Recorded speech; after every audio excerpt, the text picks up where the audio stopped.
Yes. Guys, I just wanted to remind all of you that there is a crypto challenge. Nobody's solved it yet, so far as I know. Have you solved it? When you solve it, you will have the opportunity to record that you've solved it. You'll know because it'll ask you to fill out your name and stuff. Okay, so good luck to everybody. Game on.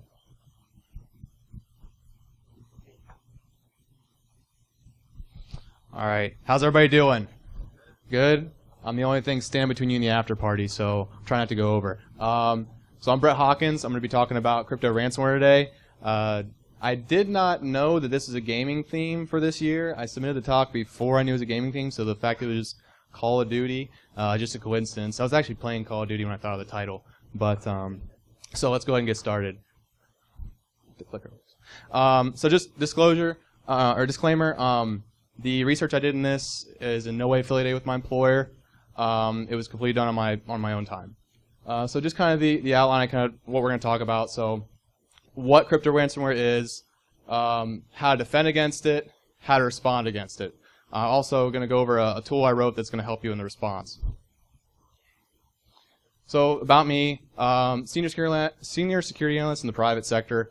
I have a couple certifications, GSEC and my CEH. Currently enrolled in the Cybersecurity Engineering Graduate Certificate Program with SANS.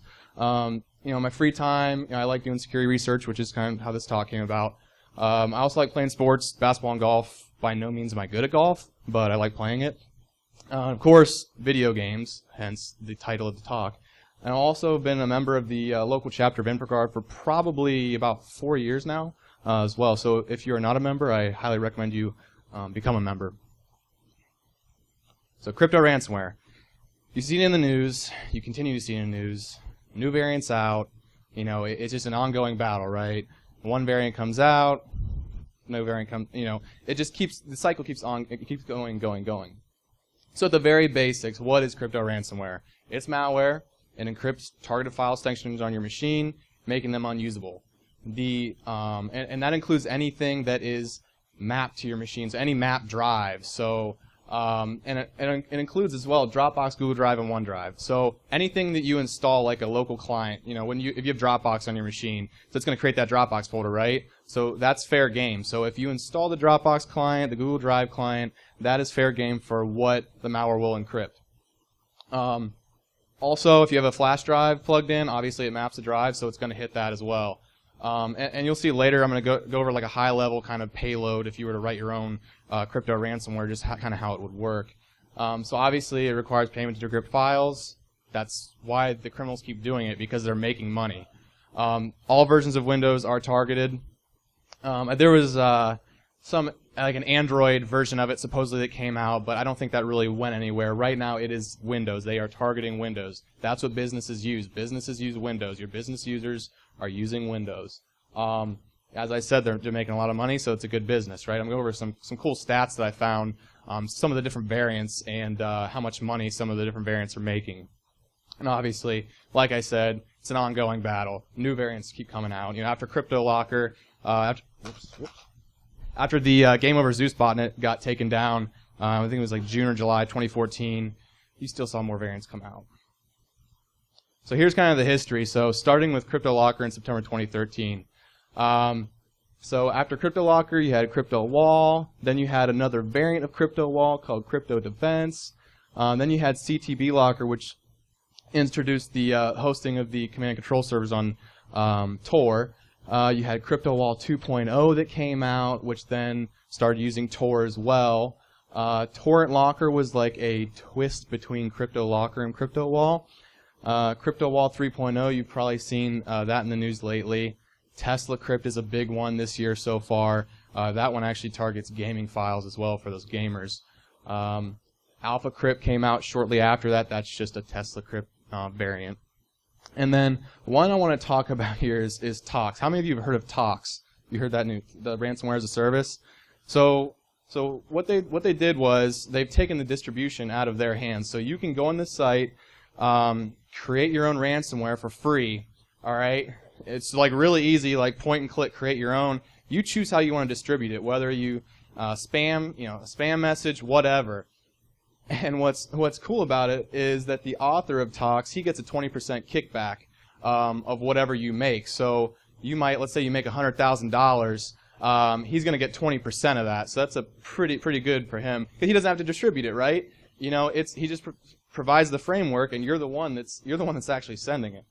So that, and I think, so right now he's actually trying to sell the platform, if you've read that, because it just became too much for him to handle, because it became very popular. I think we're going to start seeing more and more things like this. Just, you know, ransomware as a service, you know, that's a new term, you know, software as a service, this is ransomware as a service. So, becoming infected. You're seeing exploit kits. These exploit kits take advantage of some of these vulnerabilities, but so the Angler exploit kit, you've probably heard about this recently. So that's actually distributing CryptoWall 3.0. And SANS, the Internet Storm Center, anybody follow the Internet Storm Center? They had a great article, I think it was a week or two ago. So if any organizations have seen this, it's a targeted spam message, and it's got my resume in the title, right? And it's a zip file. Inside that zip file, it's an HTML doc. So once the user opens that HTML doc, redirects to a Google Docs URL where it pulls down another zip file with the actual executable. So that's something that they started seeing the last few weeks. They've really started to see an uptick in that. But you know, and that kind of ties in with the malicious spam there. But these exploit kits, they're taking advantage of mainly these 5 vulnerabilities. So you got Adobe Flash, which obviously you see with any malware, it's trying to take advantage of Flash. Internet Explorer, Java, obviously Java, Silverlight, and then Adobe Reader. Now, another thing with the malicious spam, when CryptoLocker first came out, it was specifically sending zip files that were disguised as PDF docs were actually executable. So that's kind of how CryptoLocker, that was the main way you're becoming infected with CryptoLocker. And you're just going to continuously see spam, obviously, as always. A couple different botnets. So as I mentioned, the Game Over Zeus botnet, that was mainly used to distribute CryptoLocker. That was taken down in like June or July, kind of to stop the distribution of CryptoLocker, but it really didn't matter because more variants just kept coming out and doing the same thing. The Cutwhale mass spam attack, that was distributing CryptoWall 3.0 through just a spam campaign with like an invoice notification. And then malvertising. So this is just a great concept, right? Rather than try to redirect you to a malicious website, I'm going to let you go to a legitimate website like New York Times and just serve you up malicious ads. I mean, it's pretty smart from the attacker's point of view. And obviously, drive-by downloads. So, condescending Wonka, oh, you can't open your files, you must have crypto ransomware. So obviously not true, but we're going to talk about the behavior of crypto ransomware. Processes, registry keys, splash screen, command and control, and files. What I've done with these, so there's tons of resources. I have references at the end that you can use. All these different variants, right? They're using maybe different registry keys. Maybe they're using the same registry keys. A lot of them are using the same type of registry keys or file locations. What I've done with this is I've taken all the different variants and compiled that into one essential list of these are the reg keys you look for, processes, file directories, and my tool will actually do that all for you in the identification phase during incident response that I'll talk about later. So processes, look for randomly named processes running in these directories, not just these directories, but it could be a subdirectory of that one level deep.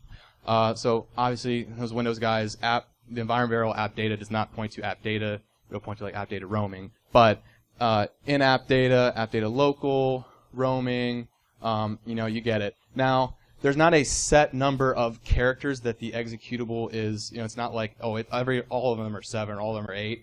Although most of the time, if you look at the different variants, the executable is usually between 7 and 10 characters from what I've seen.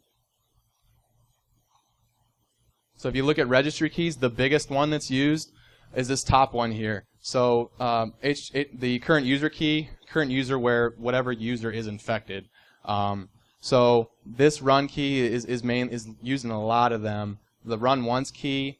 Now, for those familiar with Windows Registry, there's I think about 11 registry keys as far as if you want to have something run at boot time or log on or whatever. It doesn't mean that they're just going to be restricted to using run and run once as far as something, for persistence, once they boot up. So my tool, I actually took all those different registry keys and it's going to check all those as well. It's like the win logon registry key, the local machine run registry key, stuff like that. Also, in the software registry key, you might see a randomly named sub key right there. Look for that. Another one. So I'm going to talk about this bottom one. So some of them, specifically Coin Vault, that variant, it actually changed your wallpaper to something that's like, you've been encrypted by, Coin Vault. So it'll actually drop a wallpaper on there, and your wallpaper registry value inside the desktop key is actually going to point to whatever wallpaper that is. So these are some of the splash screens. You probably can't see this from here, but on Bleeping Computer is where I got these images. So the top left one there, that's CryptoWall. Top right, CTB Locker, and the bottom one is BitCryptor. You're going to see a lot of the different variants are going to look, the splash screens are look different. Some will look the same. So I forget which one it was, but one of them looks exactly like CryptoLocker. But the original CryptoLocker one, it was like an all red with like a blue and white shield, and you said, your files were encrypted, pay now. So you're going to see some differences in the splash screens here, and they'll give it gives you your nice unique URL, so if you want to pay to get your files decrypted, you can go straight there. It lets you know, how did it happen.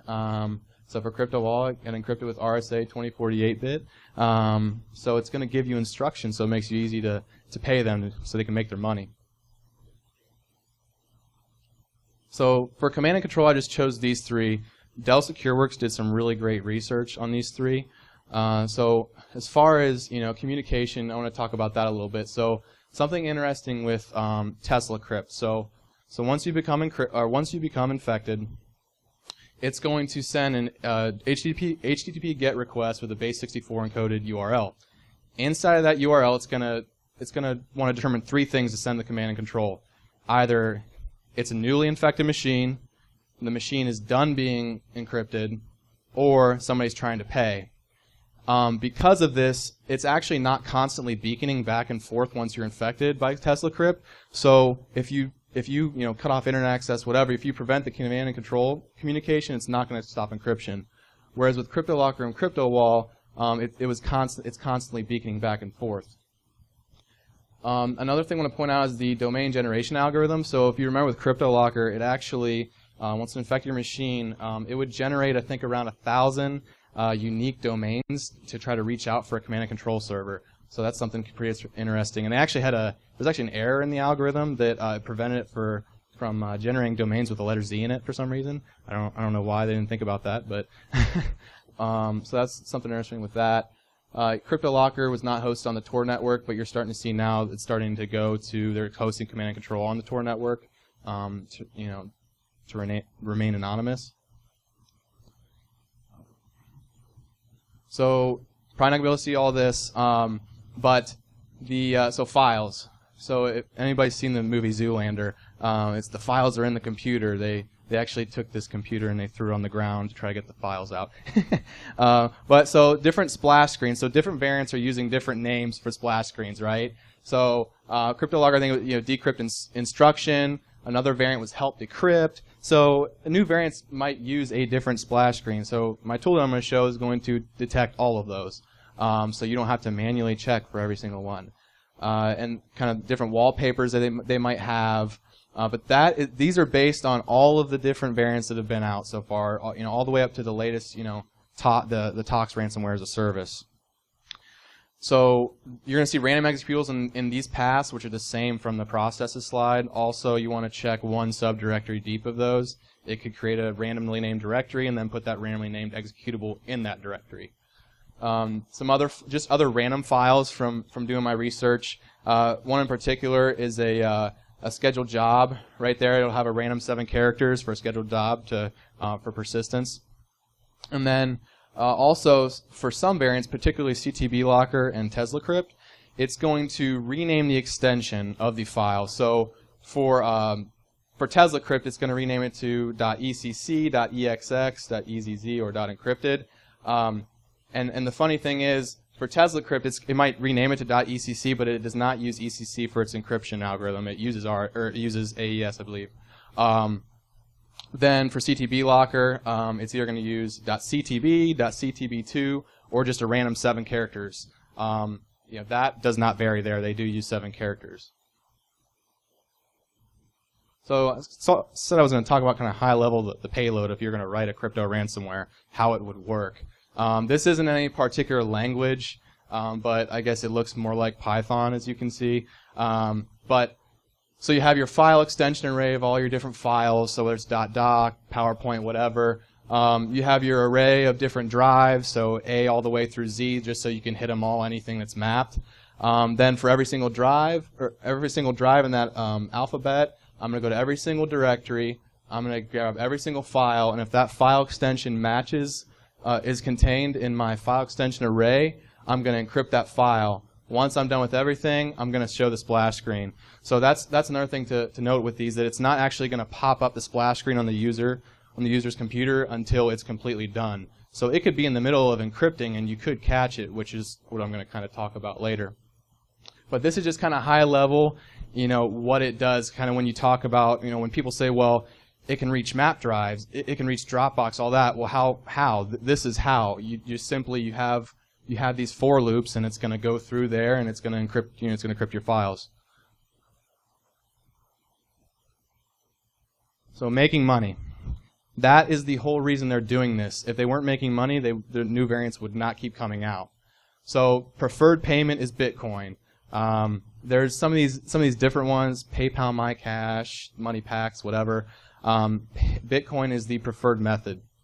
Now, so payments ranging from $120 to $10,000. There's one documented instance of somebody paying $10,000 for a crypto wall infection. So that's the outlier in this. Usually it's not all the way up to $10,000.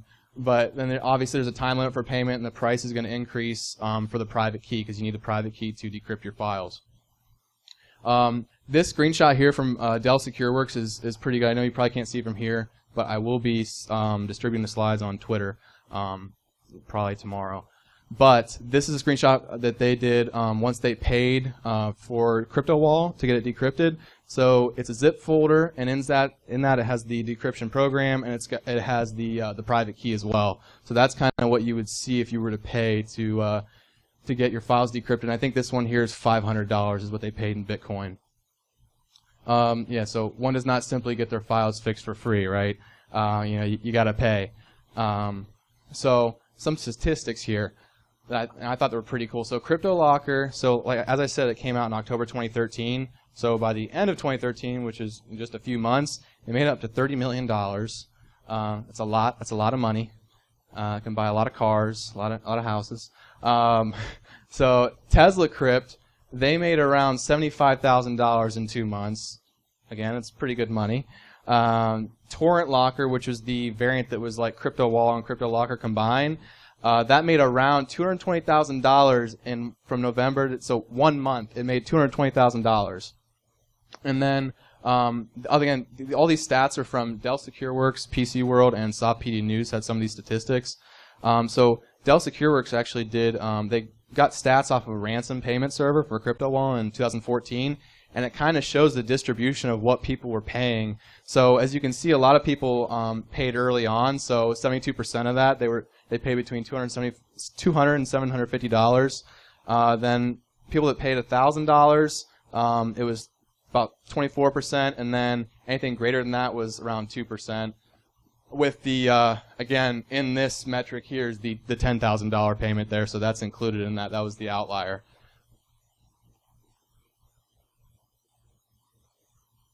So here's just some similarities and differences between the different variants. So I have encryption there, kind of the price to decrypt, and the files targeted. I want to talk about the files targeted here. There's a similarity. You have all these different variants. Maybe TeslaCrypt is targeting video game files, and CTB Locker isn't. Some of them are targeting source code files, others aren't. If you look at these, the common files it's trying to grab, it's going to be Office documents, photos. Those are the two common ones. What do your average user, they're going to use the computer to either browse the web, word processing, photos, videos, and music, right? And the goal of crypto ransomware is not to screw up executables and DLLs, because you wouldn't be able to boot up your machine, right? They want your machine to be usable, but what you want to use on that machine, they want to take it away from you, so that creates that sense of urgency. Man, I got to use these files, I need to pay, right? So you're not going to see in here that they're targeting executables and DLLs, because that's just going to break your system, right? That's not the goal. Destruction is not the goal. The goal is for them to make money. And you can see just the different encryption algorithms. So yeah, TeslaCrypt uses AES, not .ECC, as the file extension could say. RSA is used here, but I think with the latest one, TeslaCrypt. So I think they're going to start, whether it's AES, RSA, either way, you're not going to be able to decrypt that bad boy. So let's talk about defense. So I kind of talked about, what is crypto ransomware now? Now, how do we defend against this, right? So two things. So there's a LeBron shout out right there, prevention, right? Preventing Derrick Rose from getting that shot up. So prevention and then detection. Now we talk about prevention. You're going to see a lot of, application and process whitelisting, right? So app locker or software restriction policy. So I have a table there of some differences between the two. So I think, mostly what I've seen is people recommending app locker. It gives you a log-only mode. You can PowerShell support, which is huge, right? So you need support with PowerShell. So that's the first step there. So using those for known directories that, like the directories I talked about, files shouldn't be executing from there. Obviously testing your environment, because maybe for some reason you do have things running out of app data. But that's a first step, because if that, malware gets dropped and it tries to run that executable, if you have something in place to block that, it's pretty good. Email executable blocking, so you should not allow just flat out emailing of executables. So CryptoLocker, that's what it did. It had an executable that got emailed disguised as a PDF. Security awareness training is huge. I've heard it today, multiple talks about educating your users. That's very important, specifically with phishing and with malicious websites. Create a quick reference guide, just a one sheet that they can put at their desk that they can reference for phishing. Give them some sort of training. Malicious websites, give them a one sheet quick reference guide. Your average users love those one sheet quick reference guides, right? So kind of helping them, they get an email, I'm not sure about this, let me check my quick reference guide. So patching, obviously in large organizations, patching is difficult, right? You have, thousands of users, you patch all those machines, people worried about them breaking, right? Breaking applications. So patching is important, mainly for these 5 things that I talked about the exploit kits are taking advantage of. Java, Silverlight, Adobe Flash, IE. Although Microsoft is moving to a new browser in Windows 10, so we'll see how that works. This is huge right here. Perform regular daily backups. I listed a few there. CrashPlan is great. Symantec's got a couple products, NetBackup and Backup Exec. You want to make sure you're backing up your files, because if you get hit with this, let's say it's a C-level executive. If one of them get hit with this, you need to recover those files right away, right? So making sure you have daily backups that you can recover from is huge with this, because like I said, once the files are encrypted, you're not decrypting them unless you pay or you recover them, right? So you need to make sure that you have a daily backup process in place. Also, this is pretty huge here. So there's endpoint protection programs that have a host intrusion prevention system feature in them. Acts as kind of like a safety net if you're not able to patch very regularly, so they can prevent things from happening that try to take advantage of patches. So those 3. So Symantec, Kaspersky, and McAfee all have some sort of HIPS module that you can have active on those. So those are really, really good. So detection. File integrity monitoring is huge, so there's a few products right there. Obviously, it's probably not ideal to put something like Tripwire or SymTrack on every endpoint in your environment. That's going to be a lot of data. Files changing. Maybe some of your more sensitive environments, your file shares, you do that. But putting on every single machine probably isn't ideal. But knowing what's changing, establishing that baseline, and outside of that baseline. Command and control communication I talked about. If you don't have a SIM, those 3 logs are what you're going to want to look at. So your web traffic logs, like I talked about with TeslaCrypt with that base64 encoded GET request. Look at your firewall logs, and then your DNS logs as well. Kind of, search for if somebody's, creating a random DNS server. It's probably not good, right? And the Dell SecureWorks links that I included on a previous website, they have some lists of IP addresses and the domains associated with CryptoWall, TeslaCrypt, and you can also across the web you can find additional IP addresses and domains that you can look for. If you have a SIM, that's great. Create an alert for it so that you can get alerted right away. But I guess the whole point is, if they're hosted on the Tor network, you're kind of it kind of puts you at a disadvantage, right? So talk about defense. Let's talk about response, right? So one of these gets through. How do you respond? So in information security, most of the time we're going to spend our time between preparation and identification. That's usually where we spend our time, right? Preparing, whether it's processes, technology, and then identification, identifying if something is indeed an incident, and then responding to it, right? So most of our time is spent between those two. So any of you that have taken the SANS GCIH course, they talk about pick a role: preparation, identification, containment, eradication, recovery, and lessons learned, right? So these are the kind of steps you want to go through. As far as preparation, you just want to make sure that you review your incident response plan with the team members, the appropriate team members, right?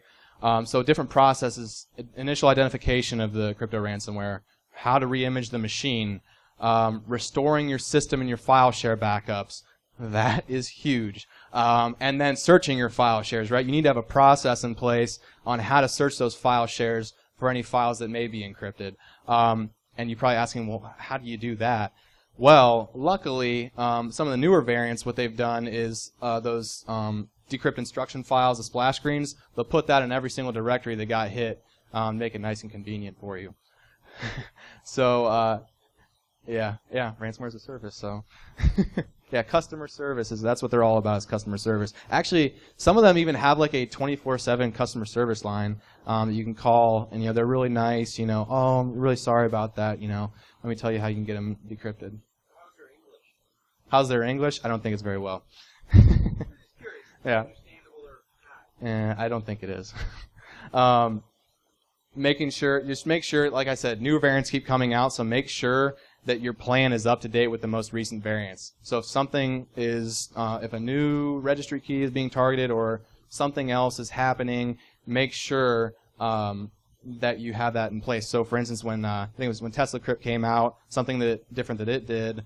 So some of the earlier variants, right? One of the recommendations was to use volume shadow copies and just restore those, right? Well, TeslaCrypt wipes that out. So that's some new functionality you would need to know about to adjust your processes. So if your process said use a volume shadow copy as a backup feature, and then you get hit with TeslaCrypt and it's like, oh, that doesn't work, right? So that's something you need to take into account.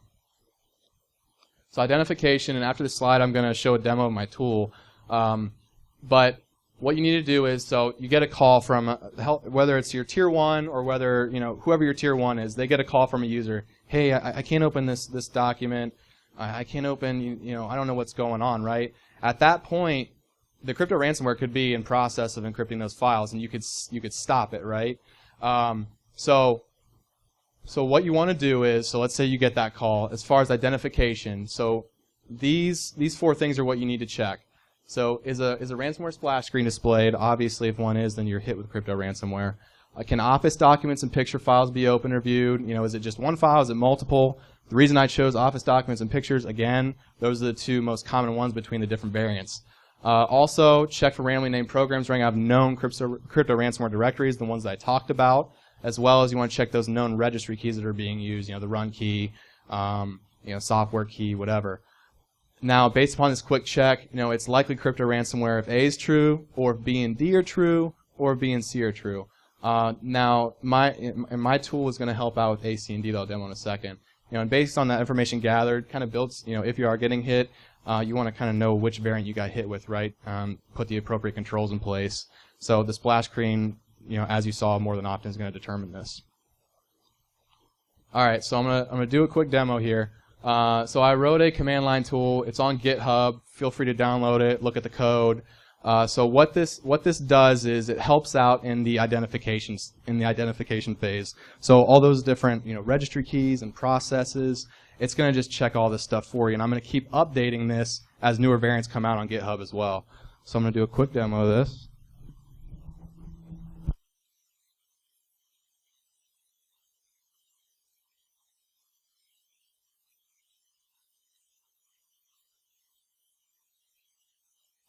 All right, so I planted a few files on here in this VM. I've also planted a registry key in here.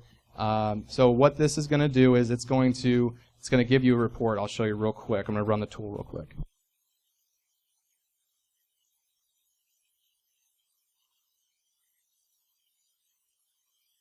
All right, so what it's doing now, so you give it the user profile that you want to investigate. So let's say this user Hawk, he's the one that he thinks he might have crypto ransomware, right? So you're going to run that, and then you're going to put the all switch in there. So it's going to grab files, processes, registry keys, and then it's going to build a summary file.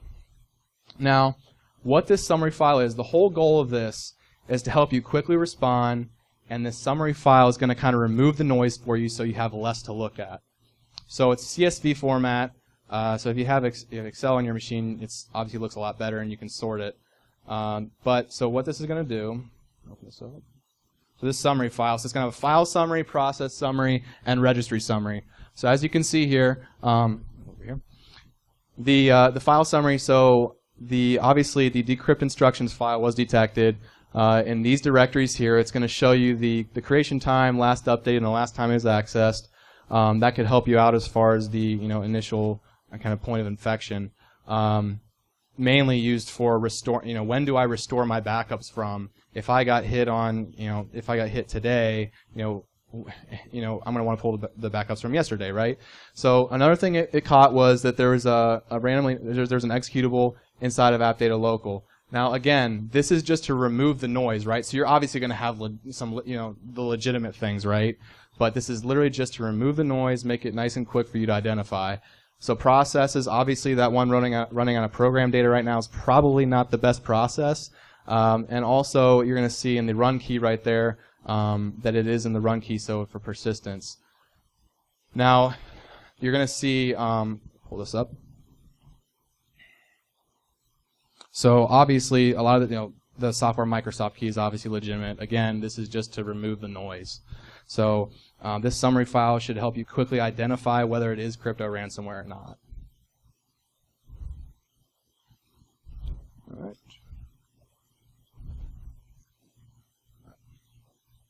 Okay. So again, this tool is on GitHub. Feel free to download it. You'll see the instructions on the README. There's just a zip file you can download. It's got the executable in there. Runs on Windows XP, Windows 7, Windows 8.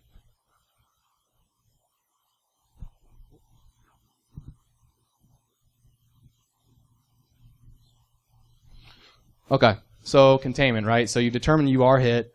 How do you contain this, right? So first off, do not initiate a virus scan. You're probably wondering why. Well, because in the next stage is eradication. We want to find root cause. If you run a virus scan and wipe a bunch of stuff out, we're not going to be able to determine the root cause.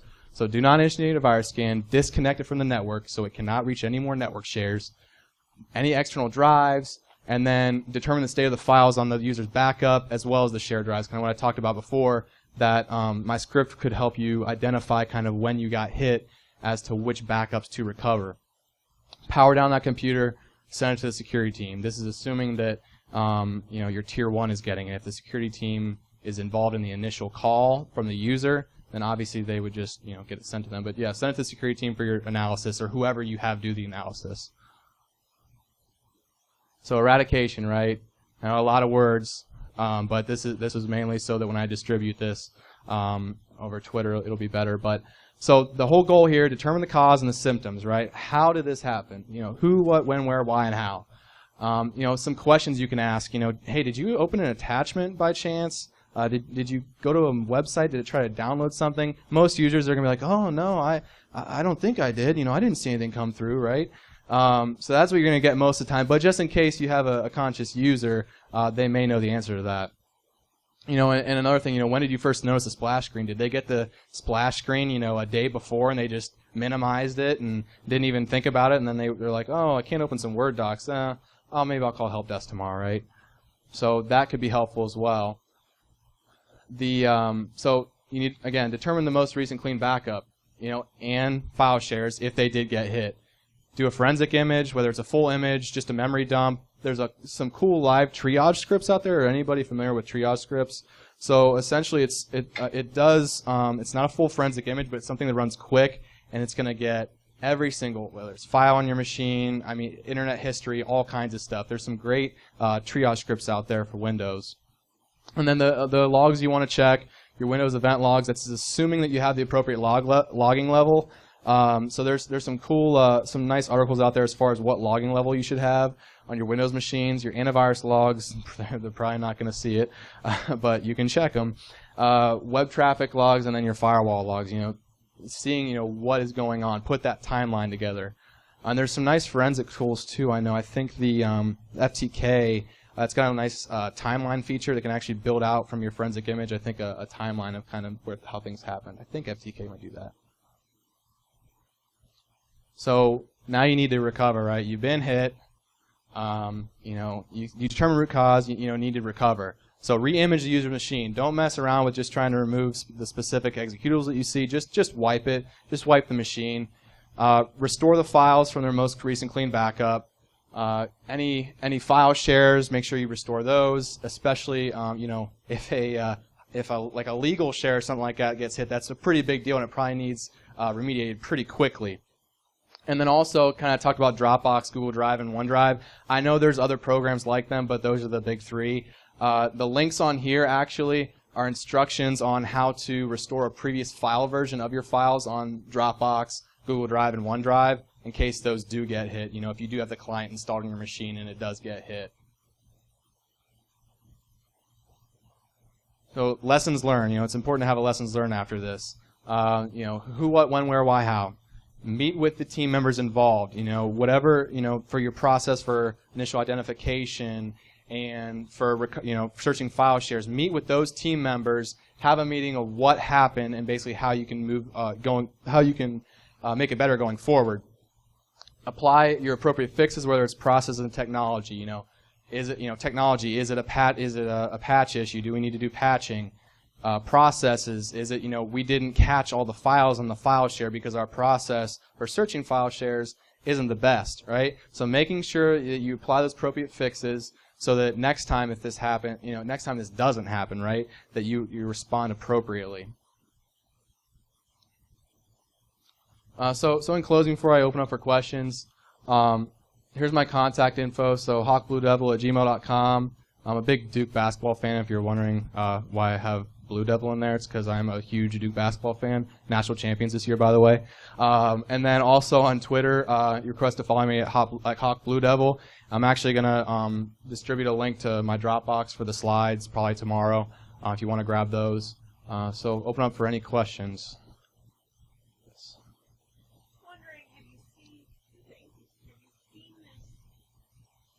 Everything that I read is that all these variants either come from email or they're coming from the web.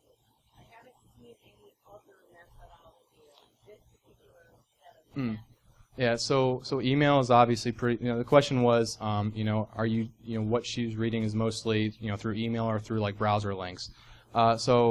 Mostly, you're seeing spam, but also the exploit kits as well. So they're taking, browser-based things, right? So taking advantage of, whether it's a 0-day or if it's just a flat-out, a flaw that's been out for a month for Adobe Flash that you haven't patched, right?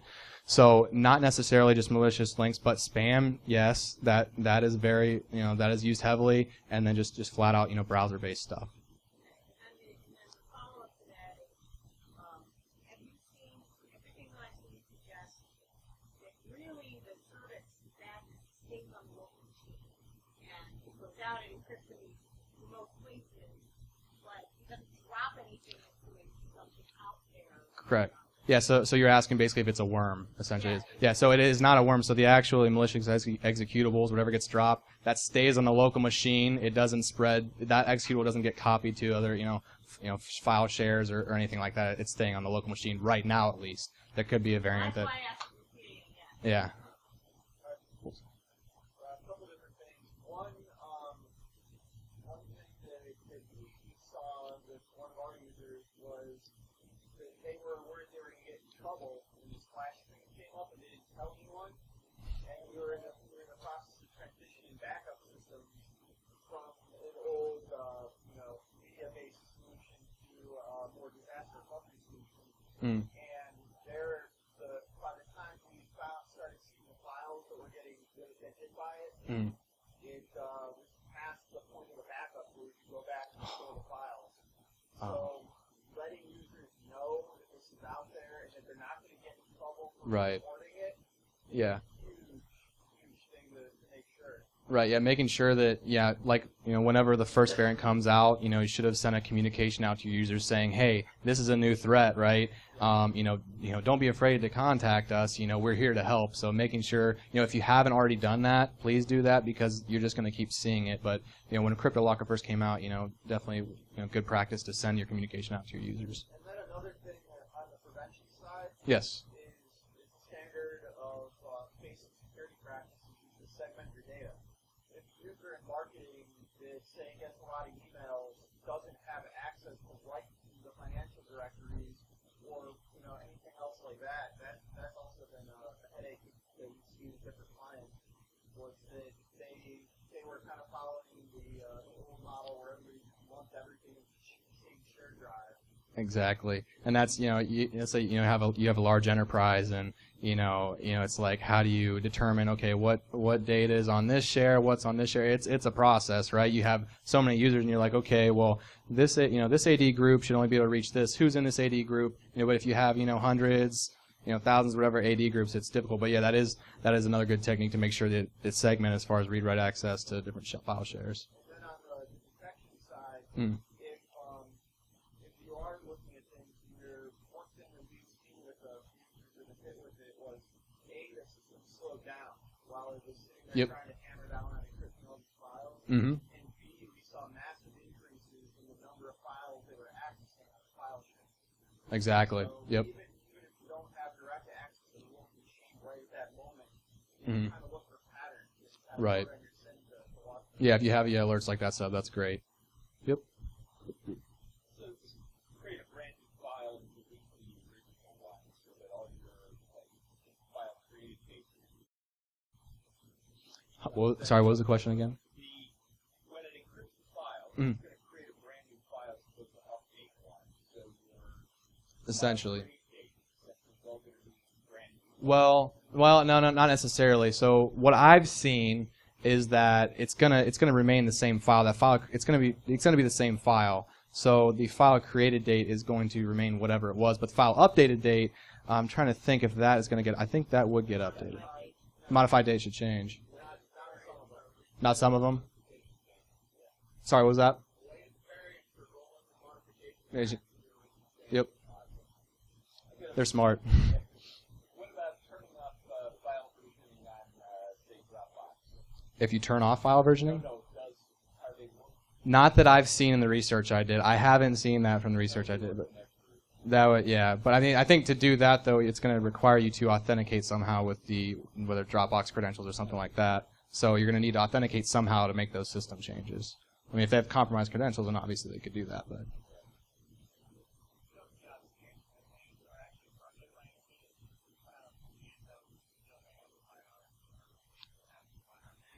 I mean, with any spam, the question was, are these targeted? I mean, any spam you could either target or not target. I think most of these are just massive spam, not necessarily targeted, but some could indeed. Whoever's trying to distribute the malware.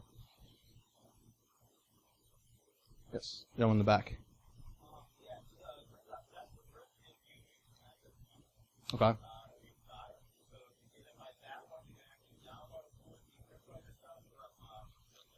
Okay. I think I might have saw that.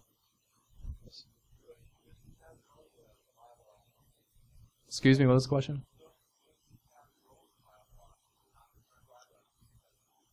UNC pads. Oh, okay. So that actually would be a good option because, like I said in that kind of payload, it's just kind of iterating through drive letters, right? So if you just have the UNC pass, they're not going to be able to, that'd be like a brute force type thing, which is going to take forever compared to just the map drive. So yeah, if you just have the UNC pass, and that would, pretty sure that's going to defeat unless the malware builds in to just see what is mapped, flat out what is mapped. So if it grabs the UNC pass, then really doesn't matter. So, I mean, if I was them, I would just build that functionality in where I would just see everything that's mapped and then just point to that.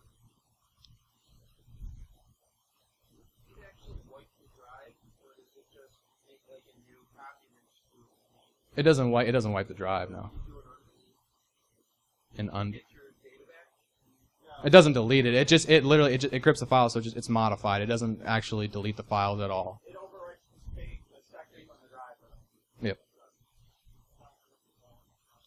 Yeah, so it's not like Yeah, Tesla Crypt is the one that introduced the shutting off the volume shadow copies.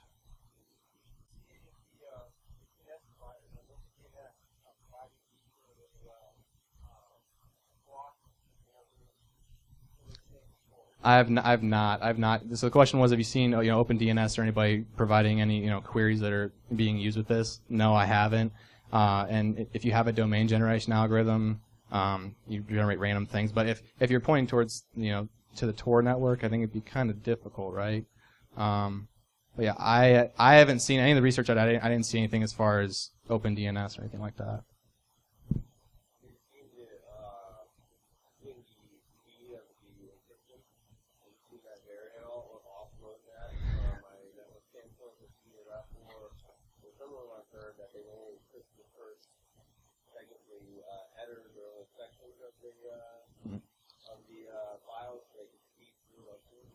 And so the question was, have you seen any differences in speed as far as if it's just, if it's just encrypting like file headers or if it's offloading that encryption somewhere else? I haven't seen anything in the research I did as far as it varying at all. So, but that would be interesting to see if it does in fact do that. We had some, I guess, a company that had something like, I don't know, hundreds of gigs encrypted, at least by the modification day, unless they are messing with those. Right. Within like, I don't know, like 20 minutes.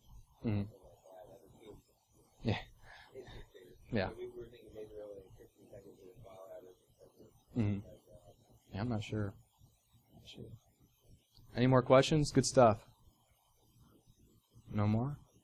All right. Well, hey, thanks again for letting me talk. Again, if you have any questions for me, come up and see me. Contact me on email or Twitter. All right. Thank you.